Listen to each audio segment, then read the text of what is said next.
Assalamualaikum warahmatullahi wabarakatuh. Apa kabar teman-teman semua? Senang sekali kita bisa berjumpa kembali dalam menyimak materi pembelajaran pendidikan agama Islam. Untuk materi kali ini kita akan membahas tentang fungsi iman kepada qada dan qadar.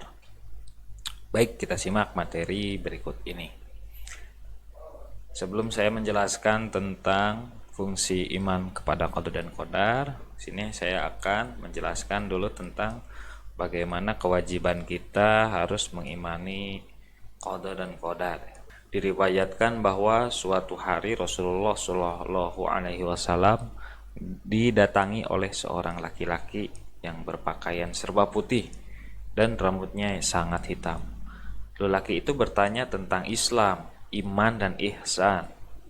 Tentang keimanan, Rasulullah Shallallahu Alaihi Wasallam menjawab yang artinya, hendaklah engkau beriman kepada Allah, malaikat, kitab, Rasul, hari akhir, dan beriman pula kepada qada dan qadar yang baik maupun yang buruk. Hai muslim.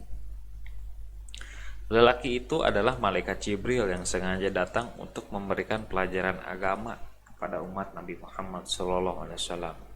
Jawaban Rasulullah yang dibenarkan oleh malaikat Jibril itu berisi rukun iman. Salah satu dari rukun iman itu adalah iman kepada qada dan qadar.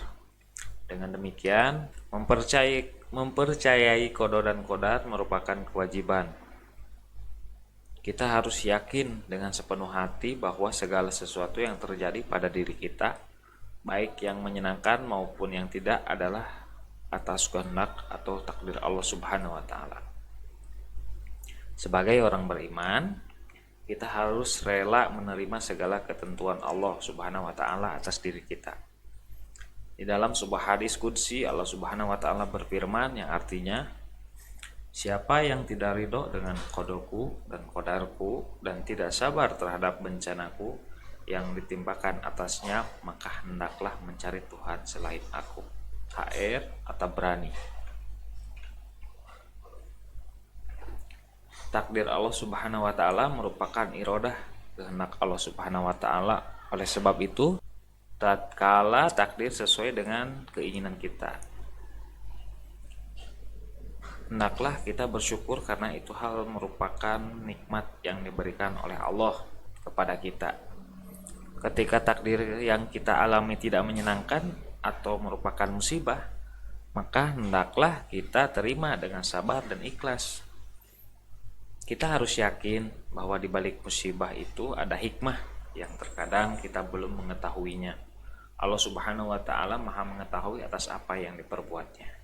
Baik, itu tadi tentang kewajiban kita beriman kepada qada dan qadar atas dasar hadis Nabi sallallahu alaihi wasallam yang berbincang dengan malaikat Jibril, bahwa salah satu poinnya adalah beriman kepada takdir, baik itu takdir yang baik maupun takdir yang buruk. Dan itu merupakan wajib bagi diri kita.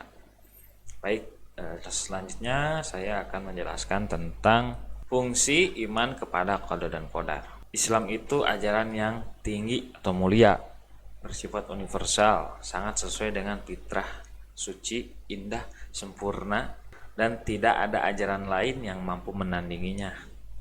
Salah satu pokok ajarannya ialah keimanan pada qada dan qadar. Setiap muslim dan muslimah wajib beriman bahwa ada qada dan qadar Allah yang berlaku untuk seluruh makhluknya, baik takdir yang menguntungkan dirinya atau sesuai keinginannya maupun sebaliknya. Apapun kenyataannya, kita harus yakin bahwa di balik setiap takdir yang terjadi pasti mengandung hikmah bagi manusia. Ini yang pertama adalah fungsi iman kepada qada dan qadar adalah mendorong kemajuan dan kemakmuran. Pada dasarnya segala sesuatu yang diciptakan oleh Allah Subhanahu wa taala sudah diberi ukuran, takaran, sifat, dan undang-undang.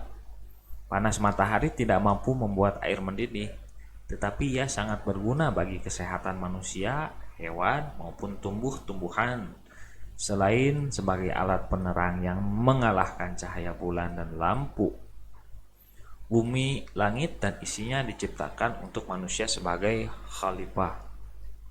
Dengan iman kepada takdir, hendaknya manusia dapat menyelidiki dan mempelajari alam sehingga mampu memanfaatkannya.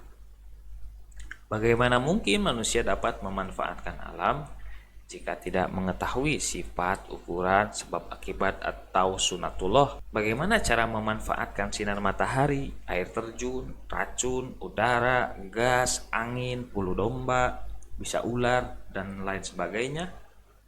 Dengan mengimani takdir, maka manusia dapat mempelajari suatu hukum yang pasti sehingga menghasilkan ilmu, pengetahuan, dan teknologi bagi kehidupan manusia. Yang kedua, fungsinya adalah untuk menghindari sifat sombong. Dengan beriman kepada takdir, seseorang yang memperoleh sukses besar, meraih jabatan tinggi, menjadi penguasa, atau memiliki harta berlimpah, ia tidak akan merasa sombong. Sebaliknya, jika ia menjadi semakin rendah hati karena menyadari bahwa sukses yang diperoleh bukan semata-mata hasil usaha sendiri, kecuali sudah menjadi ketetapan Allah. Tanpa pertolongan dan ketetapan Allah, seseorang tidak akan mampu memperoleh kesuksesan itu, sehingga ketika mendapatkannya ia justru menjadi tawadu atau rendah hati, menyadari akan kemudahan dan keagungan Allah Subhanahu wa taala. Firman Allah dalam surat An-Nahl ayat 53 yang artinya, dan apa saja nikmat yang ada pada kamu, maka dari Allah datangnya, dan bila kamu ditimpa kemudaratan, maka hanya kepadanya lah kamu meminta pertolongan. Yang selanjutnya adalah melatih berhusnudon atau baik sangka. Iman kepada takdir mendidik manusia untuk berbaik sangka pada ketetapan Allah, karena apa yang kita inginkan belum tentu berakhir baik, demikian pula sebaliknya. Dia Allah memberikan apa yang kita butuhkan, bukan apa yang kita inginkan.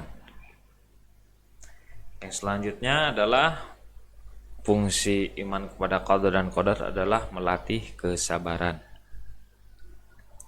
Seorang yang beriman kepada qadar dan qadar akan tetap tabah, sabar, dan tidak mengenal putus asa pada saat mengalami kegagalan, karena menyadari bahwa semua kejadian sudah ditetapkan oleh Allah. Akan tetapi, bagi orang yang tidak beriman kepada takdir, kegagalan mengakibatkan stres, putus asa, dan kegoncangan jiwa. Firman Allah dalam surat Yunus ayat 87, dan janganlah kamu berputus asa dari rahmat Allah. Sesungguhnya tidak putus asa dari rahmat Allah melainkan kaum kafir.